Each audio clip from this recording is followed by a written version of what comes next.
Seja bem-vindo, meu querido, seja bem-vinda, minha querida. Então, vamos direto ao ponto. Como é o aprendizado normal, o aprendizado, eu vou dizer assim, tradicional para a parte de machine learning, para a parte de deep learning? E quanto tempo você demora para aprender? De maneira honesta, eu acredito que você precisa de 1 ano para aprender o que eu estou apresentando aqui para você na tela, tá? Então, é um aprendizado que, se você coloca um roteiro, eu acho que você precisa de 1 ano para terminar. Eu acredito que 1 ano você termine. É óbvio, né? Eu estou levando em conta que você trabalha. Eu estou levando em conta que você não tem tempo pleno para estudar. Por exemplo, aqui no Canadá, o mestrado aqui no Canadá, acho que é no Brasil também, né? Eu moro aqui no Canadá, vocês sabem disso, né? Então, aqui no Canadá, o mestrado, ele fala, olha, são 2 anos para você terminar o mestrado em tempo pleno, ou seja, você estudando de manhã e de noite. As aulas são de manhã e de noite aqui no Canadá. E o mestrado de IA, ele diz que você termina em 2 anos. Mas eu acredito que o mestrado ele é bem mais aprofundado, ele estuda com mais aprofundamento alguns algoritmos que eu vou te mostrar aqui, alguns cálculos que eu vou te mostrar aqui. Já uma pós-graduação, você precisa aprender a teoria, mas principalmente focada para a prática. Se você entra no mercado de trabalho, o mercado de trabalho não quer saber se você sabe calcular a moda, se você sabe calcular a mediana. Ele não quer saber disso. O mercado de trabalho, para ser bem honesto, o teu patrão na empresa que tu vai trabalhar vai falar assim, cara, eu tenho o seguinte problema. Eu estou com um problema nas minhas vendas, eu quero vender mais. Eu tenho esses produtos aqui. E aqui são as cidades que eles estão sendo vendidos.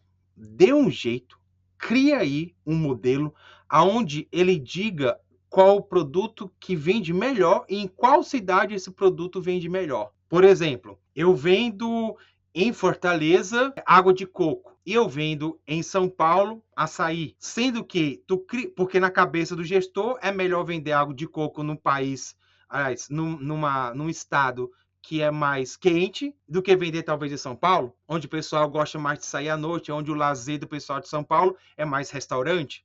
O lazer do pessoal de Fortaleza, do Ceará, é mais praia. E aí tu cria um algoritmo e enxerga algo completamente ao contrário, que é mais lucrativo vender água de coco em São Paulo e é mais lucrativo vender açaí em Fortaleza. Como o algoritmo vai fazer isso?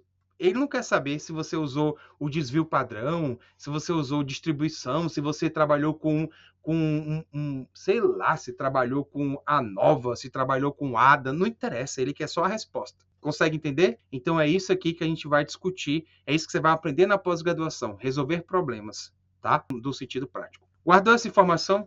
Vem para cá. Qual é o aprendizado tradicional de um aluno? Bom, quando o aluno vai para um curso tradicional, a primeira coisa que ele aprende é estatística, e muitas vezes até de maneira aprofundada. Ele nem sabe qual é o fim daquilo que ele vai construir.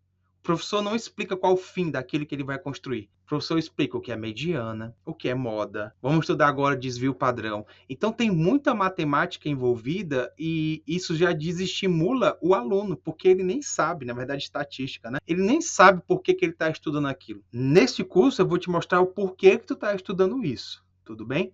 Então, a primeira coisa a entender é que você vai aprender isso daqui. Na pós-graduação, Carlos, eu vou aprender isso aí. A primeira disciplina a gente te ensina isso aí. A disciplina de programação, a gente te ensina a parte de programação aplicado, né, à ciência de dados, e o professor ele passa esses conceitos para vocês de maneira aplicada, sem aprofundar de onde vem a variância, sem aprofundar de onde vem o desvio padrão, de fato aplicado ao mercado. Isso é uma escolha nossa de pós-graduação. Tudo bem? Bom, depois que você aprendeu estatística, você, para criar um modelo, tem que aprender técnicas. E essas técnicas não tem apenas essas duas, tá bom?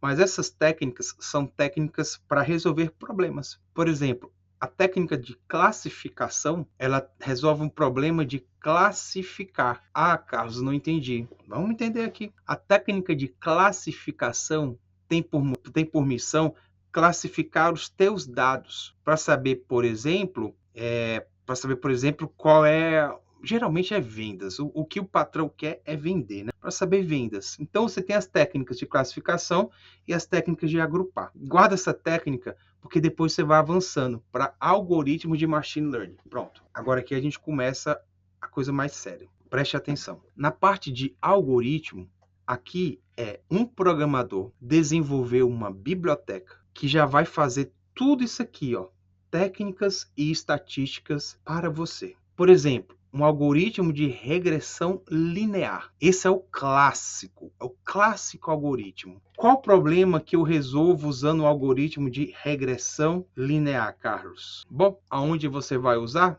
Vou te dar um exemplo aqui. Imagina que esses pontos sejam o preço dos aluguéis da cidade de São Paulo. E aqui seja a quantidade de cômodos que esses apartamentos têm. Quanto mais cômodo ele tem, mais caro ele fica. E aí existe uma função matemática que no final o gráfico que vai sair é uma reta como essa, uma linha de 45 graus. A gente chama esse algoritmo de regressão linear. Então, Carlos, eu uso o algoritmo de regressão linear para resolver qual tipo de problema? Problemas aonde a tua variável, quanto mais variável tua coloca no eixo, que eu vou chamar de x, mais aumenta o valor no eixo que eu vou chamar de y. Ou seja, se eu pego aqui, para você entender este algoritmo, tá? Se eu pego aqui, preço do aluguel, está aqui neste eixo. E aqui eu coloco, por exemplo, né, um aluguel de R$1.000, um aluguel de 1.200, um aluguel de 1.500, um aluguel de 2.000, um aluguel de 2.500, um aluguel de 3.000, um aluguel de 4.000, certo? E isso aqui, essas bolinhas representam o apartamento. Apartamento 1, apartamento 2, apartamento 3. Aqui não pode não, peraí. Apartamento 3. Não podia aquilo ali não. Apartamento 4, apartamento 5, certo? Ó, aí o que acontece? Aqui é exatamente a quantidade de cômodos. Um cômodo. E quando eu falo cômodo, não é só quarto não, tá? Pensa em cômodo como sala, cozinha, tá bom? 2, 3. Vamos pensar em quarto para ficar mais fácil. 4 quartos. Então, o que é que se observou aqui? Se observou que quanto mais quartos se tem, mais caro o apartamento fica. Isso daqui é um problema que pode ser resolvido com a técnica de regressão linear. Qual seria o problema? Se eu tenho um apartamento de 5 quartos, qual vai ser o preço dele? Ah, mas isso é muito simples, Carlos. Sim, eu estou te dando exemplos simples. Mas isso é uma técnica para se resolver com regressão linear. É óbvio que eu estou te dando um exemplo simples, mas você estuda bem mais coisas. Por exemplo, você estuda cálculo de erro, você está vendo? Ó, isso aqui é um cálculo de erro. A inteligência artificial descobre qual é a função para fazer isso. Você vai aprender muitas coisas dentro da disciplina, tá bom? O que você está vendo aqui é uma coisa bem simples. Olha só que legal. Um exemplo clássico do tamanho da casa em metros por preço. A gente resolve isso com regressão linear, tá bom? Mas só tem esse algoritmo, Carlos, para resolver o problema? É óbvio que não. Você tem o Randall Forest, é um outro algoritmo para resolver problemas, tipos de problemas diferentes, como, por exemplo, nem todo problema é resolvido com regressão linear, nem todo. Existem outros algoritmos, tá bom? E aí, por aí vai. Bom, estou entendendo, Carlos. Então, o algoritmo, ele usa técnicas. As técnicas usam estatísticas, é isso? É isso. Tá, mas aí é que tá. Eu vou ter que fazer no papel esse algoritmo? Eu vou fazer o meu cálculo no papel? Não. Existe um filme muito interessante da Netflix. Eu não me lembro o que é, mas é um filme de... Filme com Jim Paxson. É com Jim Paxson e o Kevin Costner. Pronto, esse filme aqui. Beleza, é esse daqui, ó. Esse filme é demais, ó. Essa moça aqui, essa atriz aqui do meio, ela é uma matemática que fazia cálculos balísticos. Ela fazia previsões balísticas. E se tu assistir no filme isso aqui, se tu avançar um pouquinho no filme, esse filme é muito bom, viu? Vale a pena assistir. Se tu avançar um pouquinho no filme, tu vai reparar que ela faz cálculo na mão, gente, usando o papel. Nessa época, a IBM surgiu com um computador fantástico, usando uma linguagem de programação chamada Fortran. Inclusive, essa atriz aqui é quem ensina as outras engenheiras que estavam lá, que eram todas negras, né? Ensina as outras engenheiras a trabalhar com o programador IBM Fortran, que ninguém sabia programar, para fazer previsão. Ou seja, eles deixaram de fazer cálculos no papel para fazer cálculos com IBM. E aqui, na nossa vida real, existe algo muito semelhante. A gente não faz cálculo. Deixa eu só abrir aqui. A gente não vai fazer cálculo no papel. Existe um algoritmo para fazer esse cálculo, mas a gente não vai fazer. A gente vai pedir para que o framework faça esses cálculos. Então, associa comigo. Carlos, espera aí. Para eu trabalhar com machine learning, ele, computador, vai usar estatística, é isso? Isso. O machine learning faz previsões do que pode acontecer. Você está certo. Mas eu não preciso fazer mais o cálculo estatístico. Não, você não precisa. Mas existem técnicas para usar essa estatística? Existe. E existem algoritmos que trabalham com essa estatística? Existe. Mas eu não faço esse algoritmo na mão. É isso, Carlos? Não, você não faz. Você usa frameworks de machine learning que usam os algoritmos. Então, se você vai resolver um problema aonde você, como engenheiro de machine learning, acha que pode ser resolvido com regressão linear, você pega um framework do Scikit-learn e diz: Scikit-learn, eu quero resolver esse problema aqui que o meu patrão quer. Aí o Scikit-learn vai te perguntar qual algoritmo você quer usar? Regressão linear. Consegue entender qual é a sacada aqui? A sacada é que no começo você fazia no papel. Depois, com técnicas, você começou a criar algoritmos. Mas também é teoricamente no papel. Era um cálculo na mão. Em seguida, você não faz mais nem esses cálculos. Você usa frameworks para fazer esses cálculos por você. Aí tu me pergunta, então peraí, Carlos, peraí. Você quer dizer que, teoricamente, eu sou capaz de criar um modelo de IA sem nem saber o que é uma variância? Sim, você é capaz de criar um modelo de IA sem nem saber o que é uma variância. O que, teoricamente, você precisa saber é ter na cabeça quais são os problemas que podem acontecer e qual algoritmo você vai usar. Você precisa saber, na verdade, um bom engenheiro de machine learning, eu já estou te dando uma dica tremenda para você, um bom engenheiro de machine learning é aquele que é capaz de ver um problema e entender qual é a técnica que eu vou usar para trabalhar com machine learning. Então, vou te dar aqui um exemplo. Se eu chego aqui no chat GPT e pergunto assim, chat, me dá os principais algoritmos de ML e quais problemas clássicos eles resolvem. Olha só, o ChatGPT está mostrando aqui para nós, está crescendo, ó.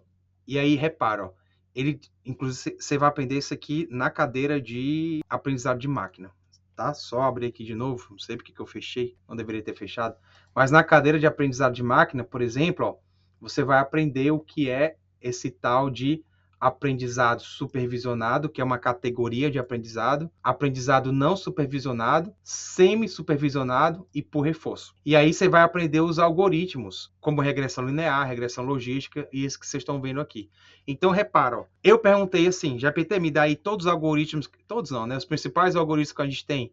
Ele classificou nos tipos de aprendizado, supervisionado, não supervisionado, por reforço, e me deu os algoritmos. Regressão linear foi o que eu estou falando faz tempo. Qual o problema que eu resolvo com regressão linear? Preço de casa, previsão de venda. E se eu usar, por exemplo, o Hunt Force? Eu uso muito aqui no Canadá, nos meus estudos, tá, pessoais? A gente tem um braço aqui na empresa de Machine Learning e Deep Learning. Eu sou líder técnico do braço de IA generativa.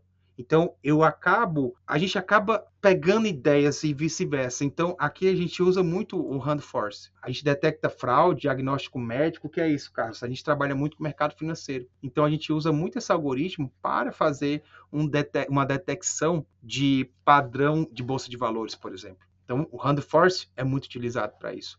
Mas se você trabalhar no banco, qual que você vai usar demais? Árvore de decisão, aprovação de crédito, coisa do tipo. Então, dependendo do problema, você tem um algoritmo. Dependendo do problema, você tem um algoritmo. Tudo bem? Beleza? Vamos voltar para cá. De novo, essa ideia aqui dessa disciplina é passar para você de maneira express que você vai aprender. Então tá, Carlos, eu queria ver isso aqui na prática. Posso ver? Vamos ver o tal do framework que eu te falei, ó. Aqui é um tal de Scikit-learn. Não se preocupe que você vai entender, tá bom? Opa, não é esse aqui não. É esse aqui, ó. Por exemplo, bem aqui, ó. Repara que eu estou pegando o Scikit-learn, tá vendo? Ó? E eu estou... deixa eu pegar o mais básico, de regressão linear. Repara que aqui eu estou pegando o Scikit-learn, que é o framework, e dentro do Scikit-learn eu estou pedindo para ele utilizar o modelo de regressão linear. Se eu entro aqui no Scikit-learn, no framework em Python, repara, eu entrei nele, tá bom? Repara quais são os algoritmos que ele vai me dar, ó. Ele consegue fazer regressão linear, tá vendo? Ele consegue utilizar o modelo semi-supervisionado. Ele consegue utilizar o SVM. Aqui são todos os algoritmos que o Scikit-learn consegue trabalhar. E se eu entro ainda no submódulo aqui de regressão linear, ele vai me mostrar todas as técnicas de regressão linear que ele é capaz de fazer. Olha aqui, como assim, Carlos, todas as técnicas? É porque existe